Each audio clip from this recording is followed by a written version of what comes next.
Hello all, welcome back. तो देखिए, ये वाली वीडियो में हम बात करेंगे जेकेबोपी बीएससी नर्सिंग के रिगार्डिंग एंड पैरामेडिकल कोर्स के रिगार्डिंग। नाउ जो स्कोर्स हैं वो सब आपने चेक किए होंगे, अपनी रैंक्स वगैरह।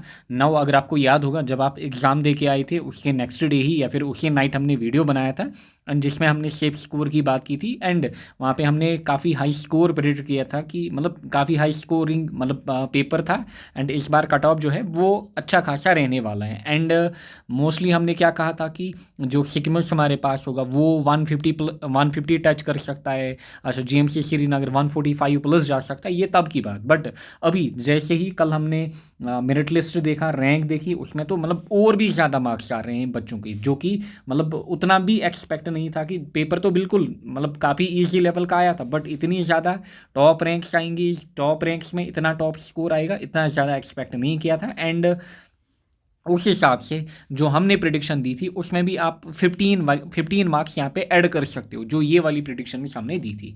नाउ देखिए, यहाँ पे फर्दर हम बात करेंगे, जो भी हमारा कट ऑफ वगैरह रहता है या फिर जो भी फाइनल कट ऑफ आता है वो डिपेंड करता है नंबर ऑफ फैक्टर्स के ऊपर, लाइक नंबर ऑफ सीट्स हमारे पास कितनी है। अच्छा, अलग अलग कैटेगरीज इम्पैक्ट करेंगी। फिर हॉरिजॉन्टल रिजर्वेशन जो हमारे पास है शायद 6%, वो इम्पैक्ट करेगा। अच्छा, नीट हो गया, कॉस्ट हो गया, ये सब एग्जाम्स भी इम्पैक्ट करेंगे, क्योंकि यहाँ से भी बच्चे जो हैं वो सिलेक्ट होंगे, कहाँ पे हो सकते हैं, नीट के अंदर या फिर कॉस्ट के अंदर।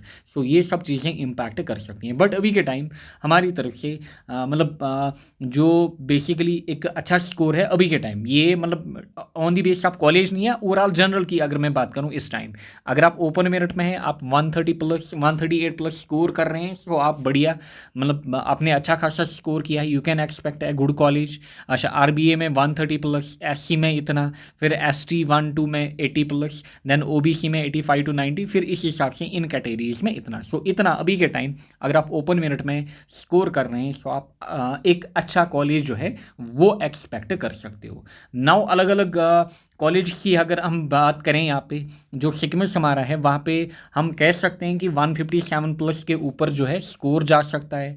अच्छा, श्रीनगर की अगर हम बात करें, जीएमसी श्रीनगर 152 153 जा सकता है, अनंतनाग में 145, वैसे ही बारामूला में 144, पुलवामा में एंड जम्मू बेस्ड कॉलेज इसमें 138 प्लस जा सकता है। सो ये चीज़ें जो है ये आपको दिमाग में रखनी होंगी। एंड जब भी काउंसलिंग की अपडेट आती है, आपको इन टच रहना पड़ेगा काउंसलिंग के साथ एंड आपको पार्टिसिपेट करना पड़ेगा काउंसलिंग के अंदर।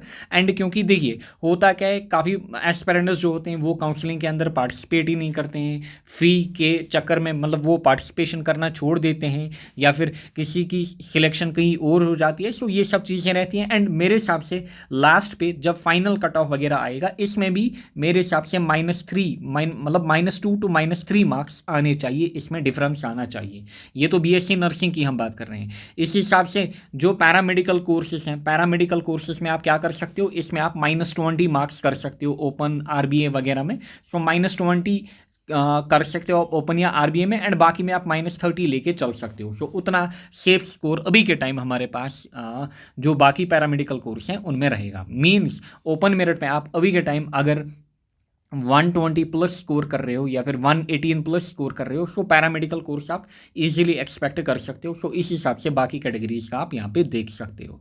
सो मैं आपको एक ही चीज़ रिकमेंड करूँगा कि जो काउंसलिंग है, अगर आपका मतलब अच्छा खासा स्कोर आ रहा है एंड अगर आप ओपन में इतना स्कोर कर रहे हो, इवन अगर आप 130 प्लस भी स्कोर कर रहे हो, 125 प्लस भी स्कोर कर रहे हो, आप क्या करिए, आप जो काउंसलिंग है उसमें आप पार्टिसिपेशन करना। बस फी का मसला है, बाकी चीज़ें होती है एंड आप चीज़ें सीखते भी हो, क्योंकि आगे जाकर आप और एग्जाम्स में अपीयर हो जाओगे, मतलब जो भी एग्जाम्स होंगे करियर रिलेटेड, जॉब रिलेटेड, सो आप ये चीज़ें यहीं से सीख जाओगे कि हॉरिजॉन्टल रिजर्वेशन क्या होती है, उसका क्या इम्पैक्ट पड़ता है किन के ऊपर, ओपन मेरिट के ऊपर या फिर कभी कभार आरबीए, स्पेशली जो कैटेगरी हमारे पास, मतलब आरबीए यहाँ पे तो वो मसला नहीं है, क्योंकि वो डिपेंड करता है कि अगर अलग अलग 2 फॉर्म्स आपने भरे होंगे, उस केस में आरबीए वगैरह उसके ऊपर इम्पैक्ट आ सकता है। बट यहाँ पे मेनली जो हॉरिजॉन्टल रिजर्वेशन है उसका इम्पैक्ट ओपन मेरिट के ऊपर ही आएगा। So thank you all, best of luck.